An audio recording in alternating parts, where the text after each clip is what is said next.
Welcome to Study Stream. आज date है 9 जनवरी 2024 और 9 जनवरी 2024 के करंट अफेयर से जितने भी इम्पोर्टेंट क्वेश्चन बनेंगे उन क्वेश्चन को हम इस वीडियो में डिस्कस करेंगे।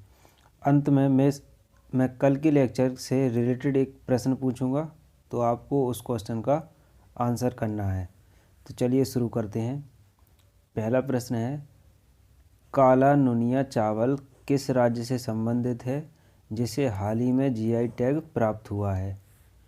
तो काला नुनिया चावल पश्चिम बंगाल से संबंधित है, इसे हाल ही में जीआई टैग दिया गया है।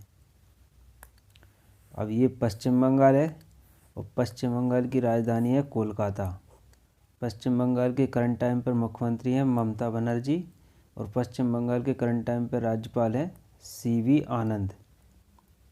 और पश्चिम बंगाल में गारुमारा राष्ट्रीय उद्यान है, सुंदरबन राष्ट्रीय उद्यान है, न्योरा घाटी राष्ट्रीय उद्यान है और बुक्सा राष्ट्रीय उद्यान है। पश्चिम बंगाल के हाल ही में ब्रांड एम्बेसडर बने हैं सौरव गांगुली। शांति निकेतन को यूनेस्को ने अपनी विश्व धरोहर सूची में शामिल किया है। पश्चिम बंगाल ने 15 अप्रैल को पोइला बैसाख मनाने का निर्णय लिया है। 11वां बांग्लादेश पुस्तक मेला कोलकाता में हुआ है। तो इतनी बातें पश्चिम बंगाल के बारे में आपको याद रखनी है। बढ़ते हैं अपने अगले क्वेश्चन पर। क्वेश्चन अगला है, आदित्य L1 पृथ्वी से कितने किलोमीटर की दूरी पर पहुंचा जहां से वह सूर्य की स्टडी करने में मदद करेगा? तो आदित्य L1 हाल ही में 15 करोड़ किलोमीटर दूरी पर पहुंच गया है जहां से वह सूर्य की स्टडी करेगा। अब आदित्य L1 चर्चा में आया है, तो आदित्य L1 के बारे में हम पूरी डिटेल इस वीडियो में डिस्कस कर रहे हैं। इस मिशन का नाम है आदित्य L1। आदित्य L1 क्या है? देखिए, यह एक अंतरिक्ष वेधशाला है। अंतरिक्ष वेधशाला का मतलब ये अंतरिक्ष में एक घर टाइप का बना के भेज दिया गया है, जिसमें रोबोट वगैरह रखे हुए हैं, मशीनें रख दी गई हैं स्टडी करने के लिए। और ये मशीनें सूर्य की स्टडी करेंगी। सूर्य से आने वाली जो किरणें होती हैं उन किरणों को ये अच्छी तरह से रीड करेंगी और पूरा सूर्य के बारे में जानकारी एकत्र करके पृथ्वी पर भेज देंगे। ठीक है ना? तो यह एक प्रकार की अंतरिक्ष वेधशाला है। स्पेस एजेंसी इसे इसरो ने भेजा है। लॉन्चिंग का दिन है 2 सितंबर 2023। तो 2 सितंबर 2023 को इसरो ने आदित्य L1 को भेजा था। लॉन्चिंग का समय है 11:50 और लॉन्चिंग स्थान है सतीश धवन अंतरिक्ष केंद्र। लॉन्चिंग का व्हीकल है PSLV XL-C57। Very very important. PSLV XL-C57। ये क्वेश्चन बहुत ही इम्पोर्टेंट है, बिल्कुल आपके एग्ज़ाम में छपा मिलेगा। इसका कुल द्रव्यमान है 1475 किलोग्राम और कुल लागत है लगभग 400 करोड़ रुपए। पेलोड है इसमें कुल 7 और इसका उद्देश्य सूर्य का अध्ययन करना। तो ये हमने आदित्य L1 के बारे में सब कुछ जान लिया है। यहाँ से 90% चांस है कि आपका क्वेश्चन इसी से आ जाएगा। इसके अलावा कुछ चीज़ें और आएंगी न्यूज़ में, तो हम उनको भी देख लेंगे। तो छूटने वाला कुछ भी नहीं है और इसे भी बाद में रिवाइज कर लेंगे। तो इसे भी हम याद करते रहेंगे बार बार, ताकि आपको कंठस्थ हो जाए और आप एग्ज़ाम में क्वेश्चन गलत ना कर पाएँ। अगले क्वेश्चन पे बढ़ते हैं। अगला क्वेश्चन कह रहा है कि आदित्य L1 अंतरिक्ष में किस जगह पहुंचा जहां से वह एक अदृश्य केंद्र की परिक्रमा हेलो ऑर्बिट कर रहा है?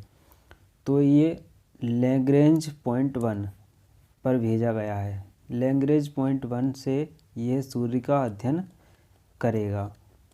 ठीक है ना? तो ये लैग्रेंज पॉइंट भी आप याद रख लीजिए। नेक्स्ट क्वेश्चन है, पहली बार भारतीय अंतरिक्ष यात्रियों को चंद्रमा पर भेजने की योजना भारतीय अंतरिक्ष अनुसंधान संगठन किस वर्ष तक बना रहा है?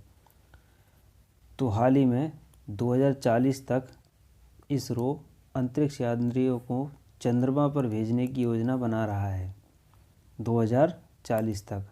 अब इसरो का फुल फॉर्म है Indian Space Research Organisation. ISRO की स्थापना 15 अगस्त 1969 में हुई थी, विक्रम साराभाई ने की थी। तो विक्रम साराभाई ही इसरो के पहले अध्यक्ष थे। ये पहले अध्यक्ष थे विक्रम साराभाई, ठीक है ना। इसरो का मुख्यालय बेंगलुरु में है। इसरो के वर्तमान अध्यक्ष हैं के सिवान। इसरो की 2 वाणिज्यिक शाखाएं हैं जिनको आपको याद रखना है, एक है अंतरिक्ष और एक है नेशनल स्पेस इंडस्ट्रियल लिमिटेड, ठीक है। तो इसरो के बारे में इतनी जानकारी आपको पता होना चाहिए। नेक्स्ट क्वेश्चन है, हाल ही में किर्गिस्तान में हिम तेंदुए के संबंध में क्या निर्णय लिया गया है? तो हाल ही में किर्गिस्तान में हिम तेंदुए को राष्ट्रीय पशु के रूप में मान्यता मिली है। अब हिम तेंदुआ को किर्गिस्तान में राष्ट्रीय पशु घोषित किया गया है। अब किर्गिस्तान, ये रहा मैप में किर्गिस्तान, ये है किर्गिस्तान। किर्गिस्तान के ऊपर है कजाकिस्तान, किर्गिस्तान के पूर्व साइड को है चाइना, किर्गिस्तान के पश्चिम में है उज्बेकिस्तान। ओके, तो किर्गिस्तान की राजधानी है बिश्केक। किर्गिस्तान के राष्ट्रपति हैं सदयार झापरोव और किर्गिस्तान की मुद्रा है किर्गिस्तानी सोम। बढ़ते हैं नेक्स्ट क्वेश्चन पर। हाल ही में अरुणाचल प्रदेश के किस उत्पाद को जीआई टैग प्राप्त हुआ है? तो हाल ही में अरुणाचल प्रदेश के बांचो वुडन क्राफ्ट को जीआई टैग मिला है। अब अरुणाचल प्रदेश, तो ये रहा मैप में अरुणाचल प्रदेश ये रहा।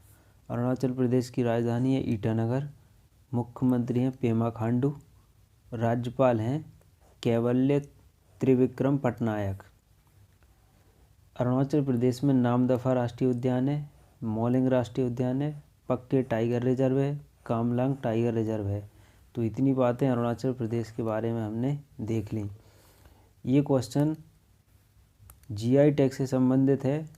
तो अभी 2023 में जितने भी जीआई टैग मिले हैं, एक ही क्लास में हम सारे जीआई टैग्स जो भी पिछले 1 साल में करंट अफेयर में रहे हैं, उन सब जीआई टैग्स को अपन एक क्लास में डिस्कस कर लेंगे, तो आपको याद हो जाएंगी चीज़ें, ठीक है। बढ़ते हैं अपने नेक्स्ट क्वेश्चन पर। नेक्स्ट क्वेश्चन है, हाल ही में 2023 के लिए puberty athlete of the year का खिताब किसे चुना गया है? तो हाल ही में 2023 के लिए puberty athlete of the year के खिताब के लिए विराट कोहली को चुना गया है। तो इसका करेक्ट आंसर है ऑप्शन बी, विराट कोहली। देखिए, आईपीएल इतिहास के सबसे महंगे खिलाड़ी मिचेल स्टार्क को कोलकाता नाइट राइडर्स ने खरीदा है। बीसीसीआई ने एमएस धोनी की जर्सी नंबर 7 को रिटायर करने का फैसला लिया है। बीसीसीआई ने मोहम्मद शमी के लिए अर्जुन अवार्ड की सिफारिश की है। दक्षिण अफ्रीका की महिला क्रिकेट टीम का कप्तान लॉरा बॉलवार्ट को बनाया गया। अंडर 19 क्रिकेट वर्ल्ड कप 2024 की मेज़बानी दक्षिण अफ्रीका करेगा। तो क्रिकेट से रिलेटेड जितनी भी पिछले कुछ समय से न्यूज़ चर्चा में थी, उनको हमने इस वीडियो में देख लिया है। बढ़ते हैं अपने अगले क्वेश्चन पर। हाल ही में अंतर्राष्ट्रीय आर्द्रभूमि शहरों के रूप में मान्यता के लिए किस भारतीय शहर को नामांकित किया गया है? तो हाल ही में अंतर्राष्ट्रीय आर्द्रभूमि शहरों के रूप में इंदौर को नामांकित किया गया है, ठीक है। अब मध्य प्रदेश, तो ये रहा मैप में मध्य प्रदेश, भारत के मध्य में है। मध्य प्रदेश की राजधानी है भोपाल। मध्य प्रदेश के मुख्यमंत्री हैं मोहन यादव। मध्य प्रदेश के राज्यपाल हैं मंगू भाई पटेल। मध्य प्रदेश में कुछ राष्ट्रीय उद्यान हैं, जैसे कि बांधवगढ़ राष्ट्रीय उद्यान, कान्हा राष्ट्रीय उद्यान, सतपुड़ा राष्ट्रीय उद्यान, पन्ना राष्ट्रीय उद्यान और पेंच राष्ट्रीय उद्यान। तो मध्य प्रदेश के बारे में इतनी बेसिक चीज़ें आपको याद रखनी है। बेसिक चीज़ें हम बार बार रिवाइज करते रहेंगे ताकि आपको रट जाए एकदम, ठीक है। नेक्स्ट, मध्य प्रदेश के बारे में कुछ इंटरेस्टेड चीज़ें भी देख लेते हैं। मध्य प्रदेश सरकार सभी जिलों में पीएम कॉलेज ऑफ एक्सीलेंस स्थापित करेगी। भारत की सबसे बड़ी पंप भंडारण परियोजना की आधारशिला नीमच मध्य प्रदेश में रखी गई है। नेशनल स्मार्ट सिटी कॉन्क्लेव में इंदौर को सर्वश्रेष्ठ सिटी का स्थान मिला है। तो इतनी बातें मध्य प्रदेश के बारे में याद रख लेनी है। अब बढ़ते हैं हम अपने अगले क्वेश्चन की ओर। हमारा अगला क्वेश्चन है एक सेकेंड। अगला क्वेश्चन है कि किस आईआईटी ने पहला हाई रेंज भूस्खलन जोखिम मानचित्र बनाया जिसमें खतरनाक क्षेत्रों की पहचान करने और बचाव में आसानी होगी। तो हाल ही में आईआईटी दिल्ली ने पहला हाई रेंज भूस्खलन जोखिम मानचित्र बनाया जिसमें खतरनाक क्षेत्रों की पहचान करने और बचाव करने में आसानी होगी। तो इसका करेक्ट आंसर है ऑप्शन सी, आईआईटी दिल्ली। बढ़ते हैं नेक्स्ट क्वेश्चन पर। नेक्स्ट क्वेश्चन है REC-PDCL और गुजरात सरकार के बीच हस्ताक्षरित समझौता ज्ञापन का क्या फोकस है। मतलब REC-PDCL और गुजरात सरकार के बीच किस लिए समझौता हुआ है। तो ये समझौता हुआ है स्मार्ट मीटरिंग परियोजना के लिए।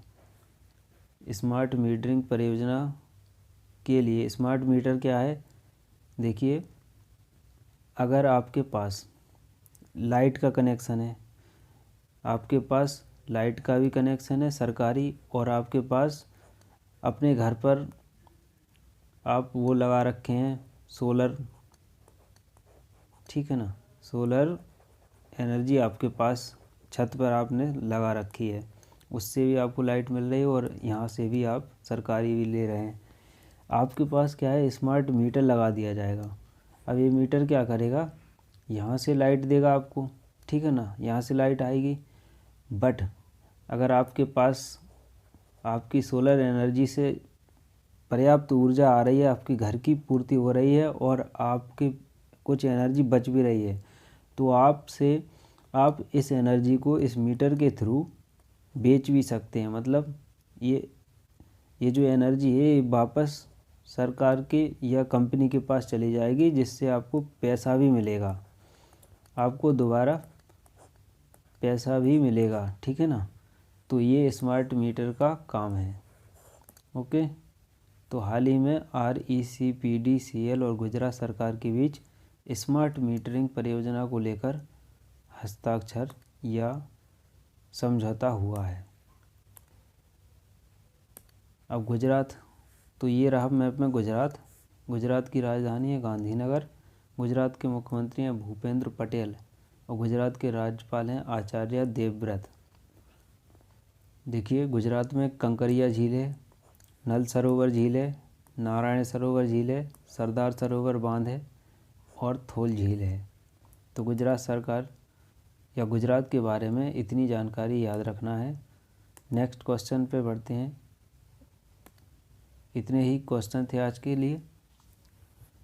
अब देखिए, कल की क्लास पर आधारित एक प्रश्न है जिसका आंसर आपको कमेंट बॉक्स में देना है।